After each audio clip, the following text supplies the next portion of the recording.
Welcome, Amakhosi Network. Welcome to the channel. Now I have a big question to ask, a very big question. Is Sirino being healthy and being back in the team one of the reasons why Chiefs is starting to look a bit good, it's starting to look a bit positive. And I say this because when the season started, we looked like a very good team until Sirino got injured. When Sirino got injured and started having his problems, Chiefs just looked very average. But before that, Chiefs looked very, very good. So now the question is that. But before we get into that, please like, comment, and subscribe. Sirino has barely played any games, but it turns out that he is actually the most creative player, only in Kaizer Chiefs, in the PSL.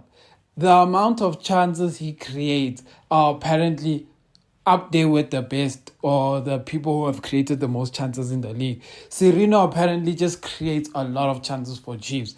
And for whatever reason, we are somehow able to convert Sirino's chances more than we are able to convert like Mdu Shabalala's chances, etc. So Sirino kind of makes it easier for whoever is trying to score. He calms things down and all that.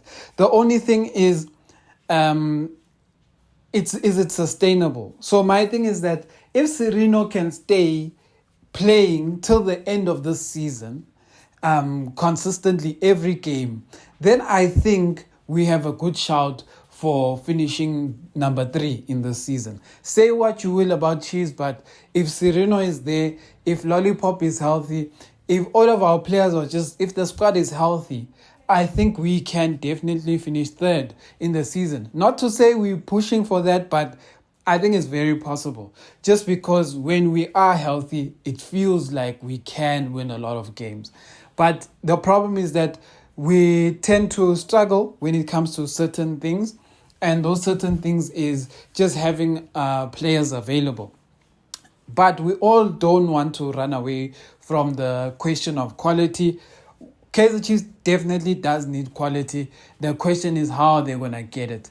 Number 1, we've got Lollipop, right? Lollipop has come to Chiefs. He has solved our problem. Not solved our problem. Let's not lie. We still have to give Lollipop a chance. Does he look good? Yes. He looks very good.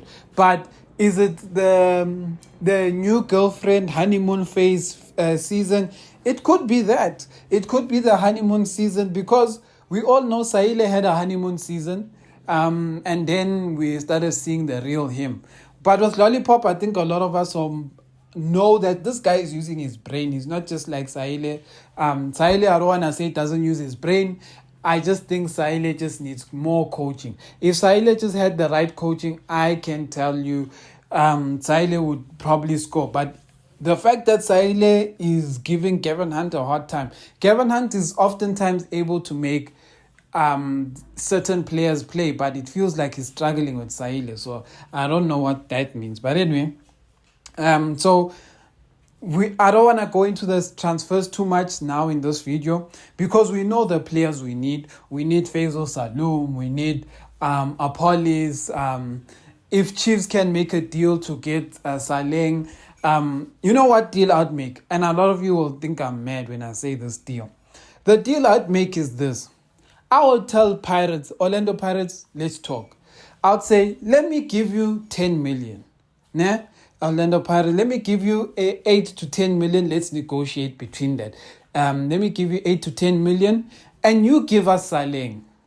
Then you take the money you're going to take out for our police, plus the 10 million that we are going to give you, and you go and buy a police. Meaning that if a police costs 15 million and you only maybe let's say were willing to take out 8 million, now you're going to have an additional 10 million from Chiefs from buying Saleng, and then you can definitely go and negotiate for a policy because in that deal you are kind of like it's a win-win for you. You have the money to buy.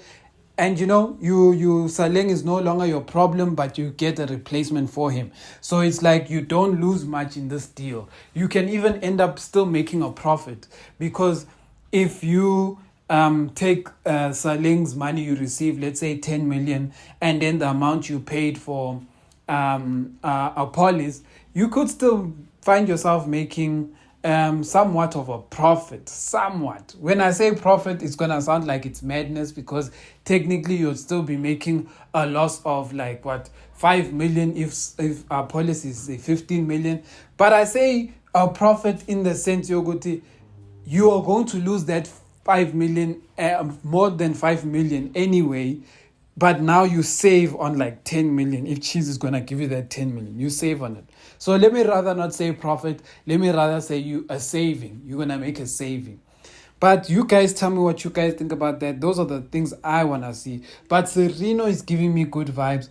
And I think this cheaper game that's coming this weekend is a very, very good game for us to assess Thabo Cele and Mthethwa, maybe even Matlo if he's healthy. We need to see those combinations.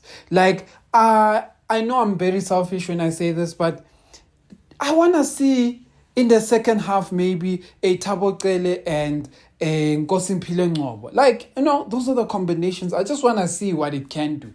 A lot of people have written Nkosi Ngcobo off, but you know what? I still want to see. I don't want to completely write him off, because I know what he can do at his best. I just don't know what's happening with him mentally and his game in general. But those are the people, that's what I still want to see. But I am happy with Thabo Cele. I still think he's gaining in confidence. So what I'm seeing now, I feel like is 20% of what he's actually going to give me. And I know a lot of you are going to be like, I'm giving him too much credit, but I genuinely believe Thabo Cele is at 20%. I think once he gets match fitness, once he gets confidence, once he hits like 60 to 70% of his talent, a lot of people will be shocked at what they see. Amakhosi for life.